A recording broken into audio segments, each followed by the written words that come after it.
J'appelle cet épisode l'ironie de Dahmer. L'ironie de Dahmer, pourquoi Parce que ma caméra n'est pas droite. Hop, voilà, Bobby bien évidemment. Tu es là. Tiens, on va te rapprocher Bobby. Bobby, hop, voilà. Un petit peu de kawaii dans ce monde de fou. Ça fait pas de mal. Donc je disais, oui, que j'appelle cet épisode l'ironie de Dahmer. Parce qu'il s'agit de cet épisode où tout semble porter à croire que Jeffrey Dahmer va se faire piéger, ou en tout cas va se faire arrêter, et tout ce qui mène à son arrestation, rien n'est fait correctement. Et ce sera encore pire les épisodes d'après, notamment avec Comrack. On reparlera de lui juste après. Étant donné que dans cet épisode, donc Jeffrey Dahmer va littéralement se faire arrêter par les flics pour agression sexuelle sur mineur en plus il me semble, et il va écoper d'1 an de prison seulement. Et tout l'épisode, tu te rends compte que pendant tout l'épisode, Jeffrey il aurait pu se faire arrêter mais 45 fois et qu'il aurait pu avouer mais 45 fois. Et ça me termine. Parce que ce sera encore pire dans l'épisode après avec le cas de Comrack, mais ici on a littéralement la démonstration que Jeffrey Dahmer est quelqu'un de dangereux. On rappelle quand même qu'à ce moment-là de sa vie, il avait déjà tué des gens. Et la police ne fait rien. 1 an de prison. Pour avoir drogué quelqu'un et fait des photos de lui. Et il était mineur. 1 an de prison.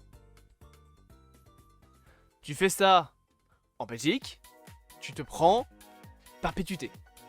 Peut-être pas, mais tu te prends 30 ans minimum. Parce que si on prend les circonstances aggravantes, déjà c'est prendre des photos de quelqu'un nu à son insu, déjà une première chose. Droguer quelqu'un, c'est déjà une deuxième chose. Et en plus la personne est mineure, c'est déjà une troisième chose. C'est suffisant pour te demander au moins 10 ans. Mais on est dans les années 80, et on est aux États-Unis.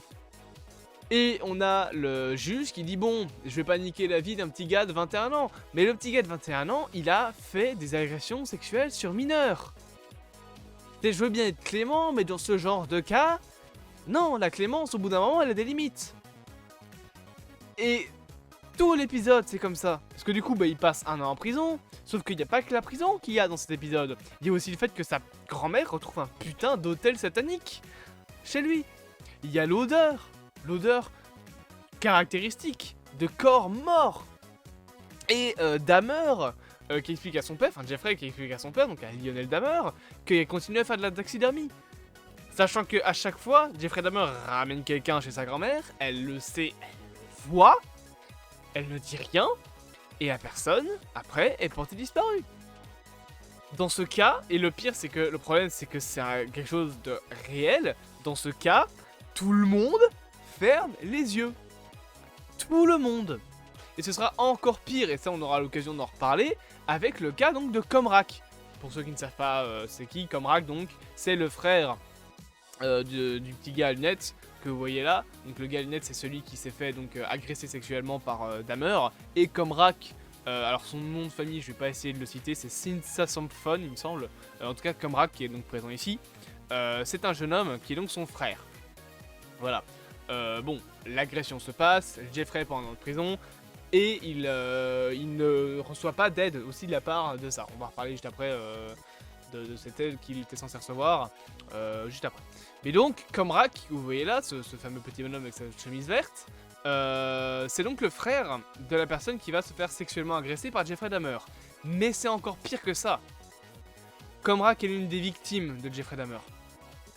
Et le plus con dans l'histoire, c'est que le mec a réussi à partir de l'appartement, qu'il était nu, drogué, qu'il n'arrivait plus à parler, plus à marcher, que les flics l'ont vu, ils ont été appelés, notamment dans la série par Glenda Cleveland, dans la réalité c'est un peu plus compliqué, mais en tout cas, les flics ont été appelés, Jeffrey Dahmer a ressorti l'excuse de « Ouais, c'est mon petit copain, mais il a perdu sa carte d'identité », et ces abrutis finis, et c'est quelque chose de réel, l'ont ramené.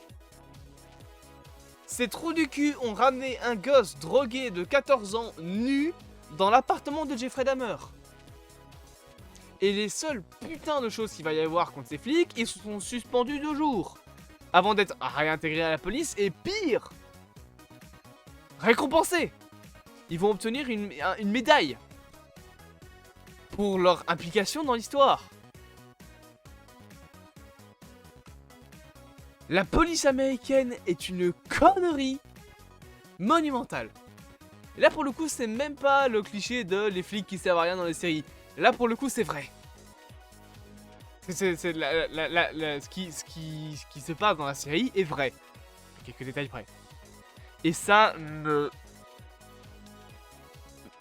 m'exaspère en fait de voir à quel point beaucoup de crimes auraient pu être évités. Jeffrey Dahmer, il aurait pu se faire arrêter dès le premier meurtre. Il y a un mec qui a disparu, je rappelle. Hein.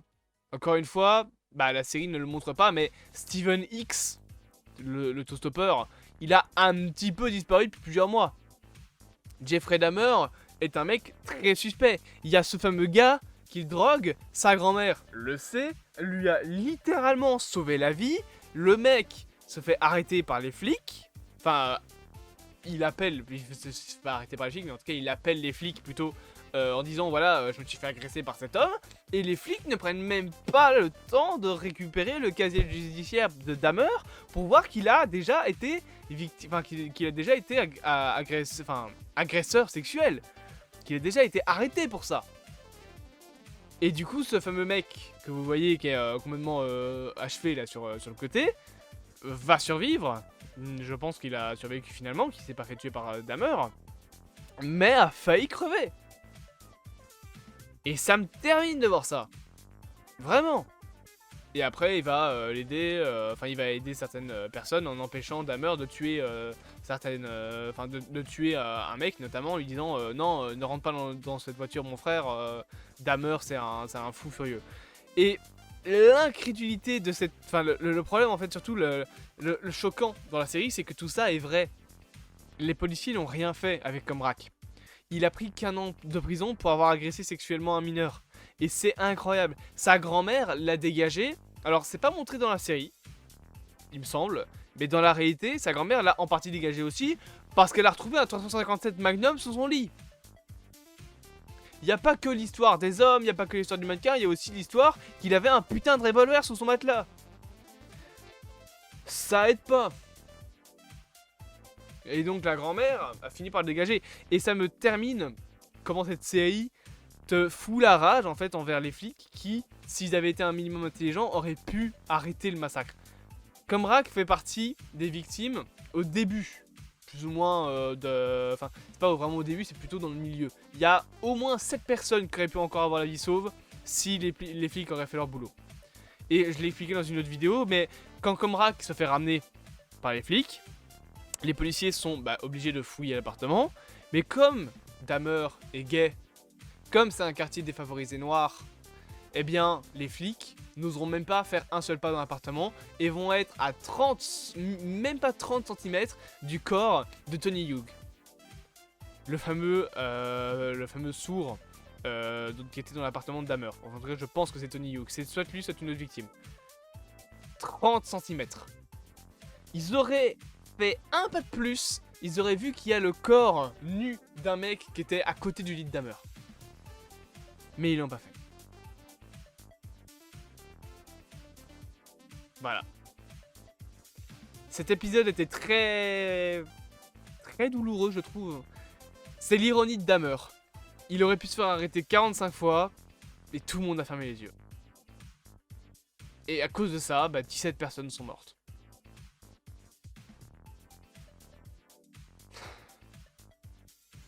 J'espère que cette petite critique vous aura plu. Bien évidemment, n'hésitez pas à vous abonner, à partager, à liker et à commenter. Et on se dit à bientôt pour de prochaines aventures.